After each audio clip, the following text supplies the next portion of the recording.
that is a little bit about me, just some fun facts for anyone who's not familiar with me. And I'm just really excited that you guys are here and that I get to be here, and that I get to share this information with you. It's one of my great passions in life, is sharing with people the things that I care about, and finding ways that helps them as well. So that's my goal for today. I want to talk about the 5 ways or 5 things that you can do for your business during quarantine to help it grow. And so you will get some practical tools at the end of this. So keep that in mind. Again, if you have questions, feel free to put them either in the chat or in the Q&A section. We will look at that at the end. I've scheduled some extra time at the end for us to look at that. But let's dive in, since that's what you're here for, and anyone else who joins us is wonderful and they will just jump in with us. So the 5 things we're going to cover today is, first, we're going to talk about your website and SEO and optimizing that. Second, we're going to talk about optimizing your social media accounts and profiles. Third, we're going to talk about your goals for 2020 and how we can refine them in light of the coronavirus. Fourth, we're going to talk about new ways that you can connect digitally. And then lastly, we're going to talk about how to network online. So those last 2 kind of go hand in hand, but they're pretty different in the way that you can approach them. So let's get started. All right. So first, updating your website and SEO. The first thing you're going to want to do is just go in and make sure that your content is up to date. If you have any changes in regards to the coronavirus, like for example, if your place of business is closed or you have altered hours, things like that, make sure that you put some kind of announcement or update on your site that's easy for people to see. And then also make sure your photos, videos, links, and navigation are all exactly the way that you want them and that are most helpful to your potential clients or your current clients. The best thing to do is to approach all of this with your client hat on. So think about, okay, who am I hoping is coming to my website, and what are they going to expect? How are they going to expect to get to where they want to go? And what roadmap am I going to give them? Is it going to be easy for them to figure out how to make an appointment with me, to contact me, to purchase my services or product? Thinking through all those things and going back through your website and updating that, making sure that your photos are of high resolution and that they make sense with the content on your page. So that's the first thing that you can go through. To give you an example, here's an example of not the greatest website. So it's a Penny Juice website. The reason this is not ideal is it's just a lot going on. The colors are really, really bright, which isn't always a bad thing, but it can be a little bit off-putting. So finding the right balance of what's going to look best and goes with your brand. It also can be kind of difficult to navigate. You're not really sure what it is that they do upon first glance, and covering the faces of people, especially the eyes, it just does not give the best first impression. So not the greatest website. Examples, so kind of stay away from that. The second example that I have is a great updated site. So you can see that the brand colors all flow together, that it makes sense, that it doesn't kind of make anyone's eyes squint or feel uncomfortable. They have a video there, and it all looks updated and goes along with their brand. It's easy to figure out where to click, what to do, and where to find the information that you're looking for. So those are 2 examples of different kinds of websites. And just thinking through, okay, who are my clientele? How are they most likely to want to navigate this site? And where do I want them to go? Where do I want their endpoint to be? And help them define that in the easiest, most simple way possible. So that's the first piece of that. The second piece I want to talk about is updating your SEO. So for anyone who's not familiar with this, SEO is short for search engine optimization. And search engine optimization is pretty much what it sounds like. It helps different search engines like Google or Bing find your content and file it away so that when people search for a particular topic or phrase, Google's able to quickly bring that content to the forefront for them to find it and access your content. So a couple definitions that are helpful to know if you're completely new to it is indexing. And that, the way I like to think about that is Google has this big file cabinet, and they just put it all in and index it according to your site and how you've set it up, so that when someone searches for your content, they can easily pull it and provide it to them. Crawl or crawling, you might hear about crawlers or spiders. This is Google's AI that goes across your website, and they do this constantly. So anytime you make an update to your site, anytime that you make small tweaks or things like that, there are these little bots that are crawling all over the internet through links and on sitemaps to update that content, so that the information that Google has and that they provide to the person searching is up to date and the best possible content. So those are just two things that are really helpful to understand when talking to someone about SEO or looking into how to update yours. So a couple of practicals, because I know you guys want practicals. The first is to go and check out the Google Search Console. So what this is basically is you're going to see how Google indexes your content. So there's two ways you can do this. The first one, which you'll see on the left-hand side there, is you just type in site : and then your domain. So I did mine, and it should pop up all the different pages for your website. And so this is really helpful because you can see, okay, are these all my pages? Are these pages that I would expect to come up? Is there someone else's website that's popping up here? Is there no result at all? That helps you to know how Google is accessing and filing your content.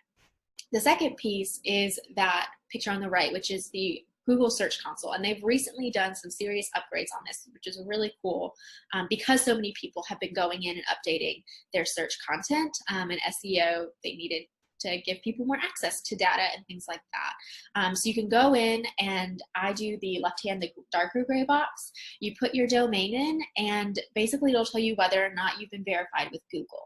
And if you haven't, they'll give you the steps and the tools to be able to go in and make sure that you are. So depending upon what site platform you build with, this could look different, but that's why it's important to go in and check your website and make sure that it's logged in there. The thing to note is that sometimes it can take a couple hours depending upon how big your site is for different things to propagate. And so making sure that you kind of check in, if it doesn't show up the first time, but you just built this site or you just added something new, give it a little bit, update it, and then come back and check later. And if there's any big problems, you can always reach out. Just know that Google's, just like everyone's support staff, are overrun right now, and so they won't be able to help immediately. If you have questions, please feel free to reach out to me. I did this recently for one of my web design clients, and it was really, really simple. So that's the first piece there. The second thing that you should do is check out these free tools, the HubSpot Website Grader and Neil Patel's Ubersuggest. So HubSpot and Neil Patel are some of the top online companies. So Neil specializes in SEO and marketing online. So I've learned a lot from him. He has a lot of free resources. Like, if you're ever just curious, go check him out. And then HubSpot has a lot of really awesome tools for digital marketing. So both of these essentially do a little bit the same thing. You put in your domain and it tells you, okay, how does this perform? What's wrong with it? What can you improve? What's maybe broken? All that kind of stuff. The Website Grader's very helpful. It's a good kind of overall look. And Ubersuggest goes a little bit deeper into that. So I'll share both of these links in the follow-up email from this webinar, but I really love Ubersuggest. I mean, I went in and I had just updated my site and I thought I had done every little thing, and then I put it in and they were like, hey, here's a broken link, or here's this thing that doesn't look right, or like this header is different. All of that kind of stuff can be really, really helpful. And so check those out. They're 100% free. And then right now they're also, I know Neil Patel's Ubersuggest tool, they're currently offering more things for free for the purpose of helping businesses during the coronavirus. So definitely check those out. I cannot recommend them enough. All right, so our third piece here is going to be making updates to your site. So we touched on this a little bit, but go through and take the information that you obtain from that Google Search Console, from the Website Grader and Ubersuggest, and go and update your site. especially if you have extra time on your hands, or if you just really want to make sure that your website is the best it can be.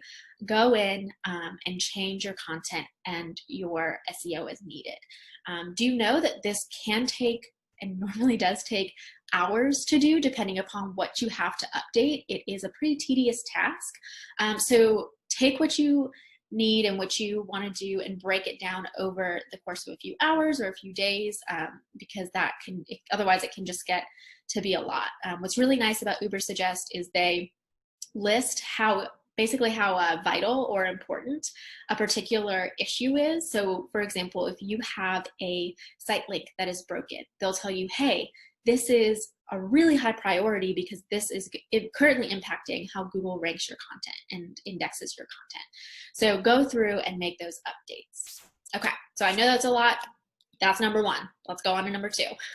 So the second thing that I want to talk about is updating and optimizing your social media profiles. So there's 1,000,010 platforms, it feels like, and people are spending more and more time on them as they're spending more time at home. So going in and making sure that your platforms, profiles, all that fun stuff is up to date and really is working for you is really, really important. So the first thing that I recommend you doing, and I recently did this, is to optimize your profile headers. So here's a couple examples of my Twitter and LinkedIn page. I'm currently, as you can see, offering 75% off a Shopify site for anyone impacted by the coronavirus. And so I wanted to share that with people. And I put that in the header because whenever someone clicks onto my profile, they're going to see that. It's obviously eye-catching.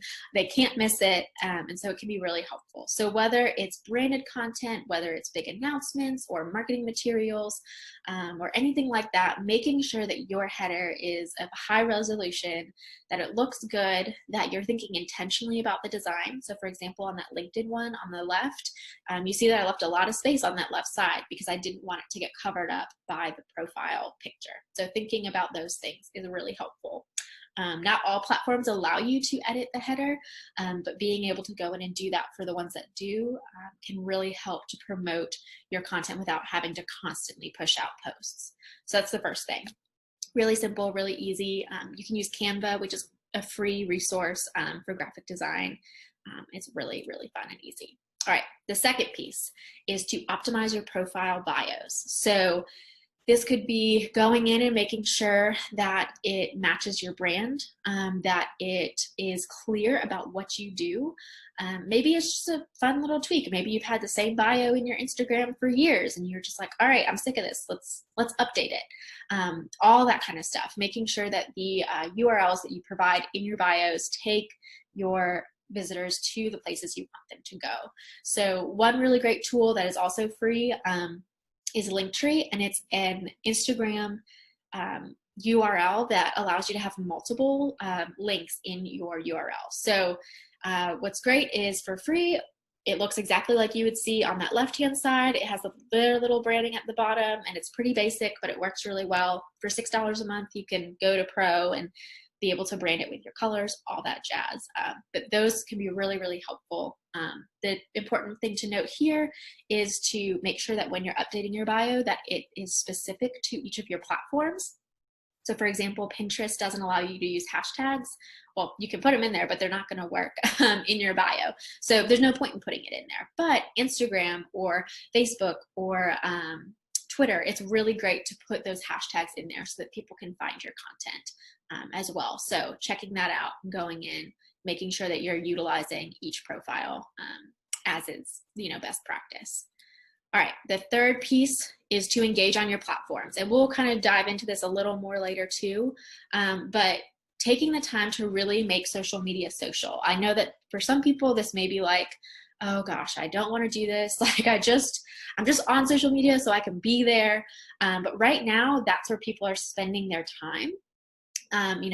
There's just so many more people spending time on Instagram, exploring TikTok, all these different things. And so if you can meet them where they're at, you're going to help yourself and your business in the long run. So this could be things like liking, retweeting, sharing, encouraging, like just engaging with the content that people put out there, responding to comments as they come in, all of those different kinds of things, depending upon the platform, making sure that you are engaging the best you can on them. So for example, for my business and for my clients, I go in and I spend about 15, sometimes 30 minutes a day for each of them, which does add up to be a lot. So I break it up over the day, and I just engage for them. So sometimes it's, if it's a LinkedIn profile, I might go in and share an interesting news article and, make a point that's from their perspective, things like that. So that can be really, really helpful to build your presence and to engage with your ideal clients there.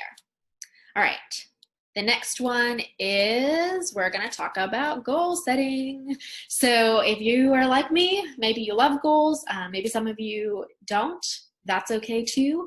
But I'm sure everybody's goals have just kind of been screwed up by the recent coronavirus. So this is a great time to revisit those goals, to go in and check and see where you're at. I do this quarterly for my goals, both personal and professional. So going in, checking in on how you're doing, making new goals, whatever works for you, make sure that you utilize this time to do that. What's great is I have created a resource, a goal guide, which I'll send to you in that follow-up email, and it's based off of Michael Hyatt's Full Focus Planner, which I use and I love it. And so it is a really great tool to just help guide you through the goal setting process. All right, so next we're going to talk about experimenting with new ways to connect. So this could be, going on Instagram stories or hosting an IGTV or, getting into Facebook groups and sharing threads on Twitter, whatever it might be. Explore these different avenues. Take the time to learn it, especially TikTok. I know I've been like, I don't want to get on that. That's for, all these young people, which I'm like, I was a young person once, I felt like, but now it's all these high schoolers. That is changing so quickly. More and more businesses are online. They're amping up and preparing to start doing ads on TikTok and really for businesses to utilize it, but it's a completely different platform, and to excel and succeed on that platform looks different than any others. So if you have some extra time, get ahead of the curve, join TikTok, explore that, and create some content. Especially if your clients aren't looking for you there, this is the time to experiment and see, okay, does this work? Does it not? What's going on? So that's really, really helpful. All right, and lastly, networking digitally. So again, Facebook groups, LinkedIn groups, these are really, really important, especially as we're spending more time at home and online. So taking 15 to 30 minutes a day to go into these groups, engage with people, share advice, ask questions, all these different things is really helpful. So whether it's, these are just a couple I'm a part of: Freelance DC, the Rising Tide Society, Jobs and Gigs, Honeybook, and then obviously Hera Hub. These are all really great networking opportunities, and just go in with the mentality and the attitude to serve first. So think last, self-promotion is last, unless it's obvious and they're calling for it, and think first to come in ready to serve, ready to communicate and to build those relationships. Just a little side note, in my Freelance DC group, that is where I found my highest paying client a while back, and it was really, really cool. I connected with someone, they said, hey, I have this person, they need help, and I was able to help them, and it benefited me and my business. Pretty much all of my clients have come through Hera Hub in some way, shape, or form, and getting to know the women and the men in that community is really great. So definitely taking advantage of those is important. All right, I know that was a lot. We kind of zoomed a quick flyover. Now's the time for the Q&A. So if you have questions, feel free to send them in. Let's see, Susan, you asked, is there a charge for HubSpot or Ubersuggest? There's not. Those are completely free tools. They're really, really helpful and awesome. And you can even create accounts with Ubersuggest and do some SEO. Like that one, y'all, I can't even begin. It is so robust for a free tool that's available to anyone, and they really want to help businesses succeed. So highly, highly recommend that. All right, let's see. Okay, we've got a couple questions. Can you say the name of the free graphic design tool? Yes, it's Canva. So it's like Canvas without the S at the end.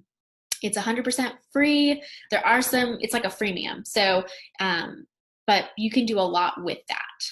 And then TikTok. How is TikTok different from other social media outlets? So TikTok, for anyone who's not familiar, is a video platform, and it is essentially 15 to 60-second videos where most of the time it's overlaid with music, and basically it is a wide variety of people. The most popular videos on there are people who are dancing, people maybe who are sharing funny stories, people who are just telling weird and funny stories in funny voices. Definitely think about everything a high schooler would love and put it into an app. That's what is currently kind of dominating on that. But we're seeing more and more people go onto that platform. So for example, I have a TikTok for myself and then also for my business, and I just uploaded some new videos, and they're really fun and funny. They take a little time, but they're really quick and really short, and they're about like anything. All right, let's see. So we have another question. Which social media platform do you think leads to most work/revenue? And then I had a graphic. Oh, nice. Okay, so Susan says she had a cool design idea on Canva, and then she had a graphic artist customize it. That is an awesome idea, especially if you have access to someone who can do that custom work. Definitely do that. Susan, you also asked, which social media platform do you think leads to the most work/revenue? So this is a great, great question. And my answer is it really depends upon your business. So if you have, like a lot of times influencers, they're gonna really succeed on Instagram. Or if you have something that is very visual, Instagram, Pinterest, those kinds of platforms are really, really effective. Whereas for some of my more technical clients, like I have a couple tech companies I work with, their people are showing up on Twitter and LinkedIn. And so it really depends upon kind of where your clientele show up, which I know is not the easiest answer, but that's kind of the nuance there. All right, let's see, what else do you do? So Robin, I do web design, and I do some digital graphics. I use Canva, but I know a few actual like professional graphic designers that I'd be more than happy to connect you with. But my specialty is social media marketing, web design, email marketing, and I'm starting to really dive into SEO. That's an awesome question. All right. When you're looking at SEO for can you tell us what number? Organic keywords. Oh, that's a great question. Okay, so the question is, when we're looking at SEO for our websites, can you tell us what numbers represent a successful website? Example, what is an ideal number of organic keywords? That is a very good question. We're going to dive into that a little bit more next week, but my first kind of response is, again, it depends. So the way that SEO works is it's driving opportunities for people to see your content.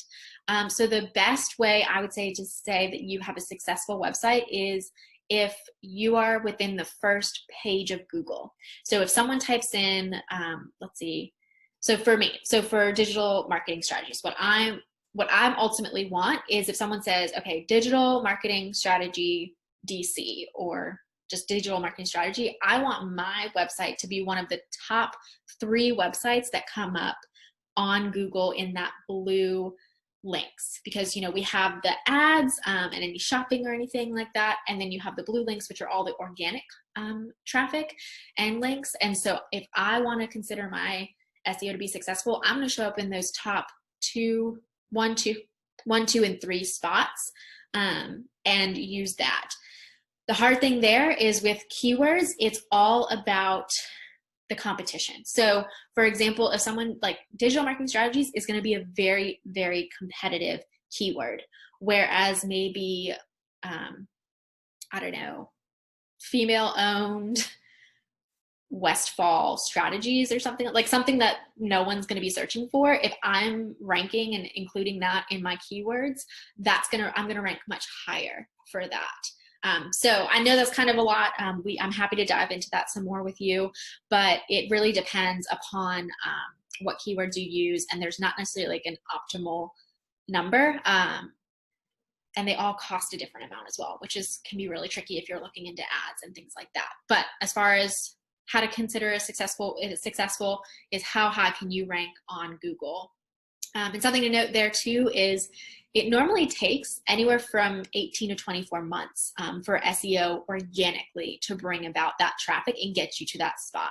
So that's also why it's really great to start now, because especially if you're in a niche market, you might already be ranking pretty high. But if you're in a really big market, it may be that you have to really put in the work over a long period of time to organically rank pretty high. So again, I could go in forever about that, but that can be really helpful.